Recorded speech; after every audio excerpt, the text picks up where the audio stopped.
एक बार की बात है, एक गांव में रमेश नाम का एक किसान रहता था। वह भगवान को बहुत मानता था।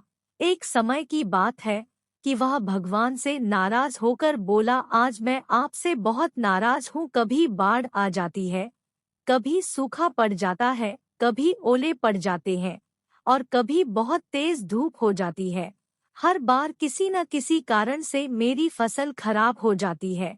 तब परेशान होकर उसने भगवान से कहा, देखिए प्रभु, आप तो जग के पालनहार हैं, लेकिन मुझे ऐसा लगता है कि आपको खेती की बिल्कुल भी जानकारी नहीं। कृपया मेरी प्रार्थना स्वीकार करें और मुझे मौका दे कि मैं एक साल अपने मन के मुताबिक खेती कर सकूं। फिर देखना मैं कैसे अन्न के भंडार भर देता हूँ। परमात्मा भी थोड़ा मुस्कुराए और कहने लगे कि ठीक है, तुम जैसा मौसम चाहते हो मैं तुम्हें वैसा ही मौसम दूंगा। उसके पश्चात भगवान को मनाकर रमेश ने गेहूं की फसल लगाई। जब वह चाहता तो धूप करवा देता और जब चाहता तो बारिश कर देता। तेज धूप, आंधी, ओले, बाढ़ तो वह आने ही नहीं देता था।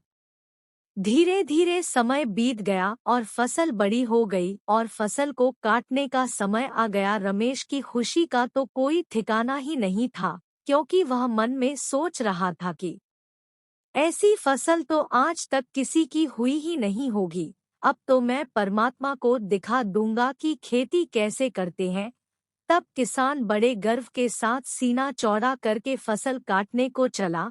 लेकिन जैसे ही वह फसल काटने लगा, एकदम से चौंक कर सर पर हाथ रख कर बैठ गया, क्योंकि गेहूं की एक भी बाली के अंदर गेहूं तक नहीं था। वह सभी खाली थी। बहुत परेशान होकर उसने भगवान से कहा कि हे भगवान, यह क्या हुआ। भगवान बोले, यह तो होना ही था। तुमने फसल को परिश्रम करने ही नहीं दिया, ना तुमने उसको तेज धूप में तपने दिया और ना ही आंधी और ओलों से जूझने दिया।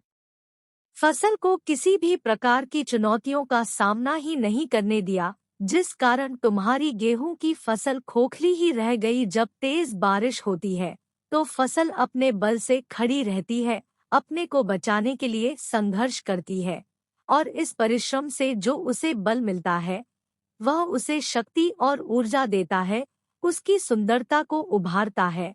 उदाहरण के तौर पर सोने को ही देख लो, सोने को भी कुंदन बनने के लिए आग में तपने की जरूरत होती है और हथौड़ी से पीट पीट कर गलाने जैसी चुनौतियों से गुजरना पड़ता है, तभी उसकी सुंदरता उभरती है और उसे सबसे अनोखा व अनमोल बनाती है। गेहूं की फसल और सोने की तरह ही मनुष्य के जीवन में भी इतना ही संघर्ष होता है, और यदि जीवन में संघर्ष ना हो या चुनौती ना हो तो आदमी बिना किसी गुण के ही रह जाता है तथा किसी काम का नहीं रहता। मनुष्य के जीवन की यही चुनौतियां मनुष्य को एक सफल व्यक्ति बनाती हैं।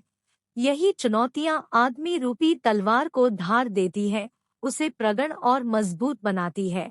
यदि किसी व्यक्ति को सफल बनना है तो उसे इन चुनौतियों का सामना तो करना ही पड़ता है, क्योंकि बिना प्रतिभा के कोई भी मनुष्य बेकार है। यदि जीवन में प्रतिभाशाली बनना है तो अपने जीवन में आए सभी संघर्षों को, चुनौतियों को पार कर व्यक्ति अपने जीवन को सुखद बना सकता है। आशा करती हूँ दोस्तों, आपको जीवन एक संघर्ष को सुनकर कुछ सीखने को जरूर मिला होगा। वीडियो अच्छी लगी तो कमेंट करके जरूर बताएं। लाइक एंड सब्सक्राइब करें।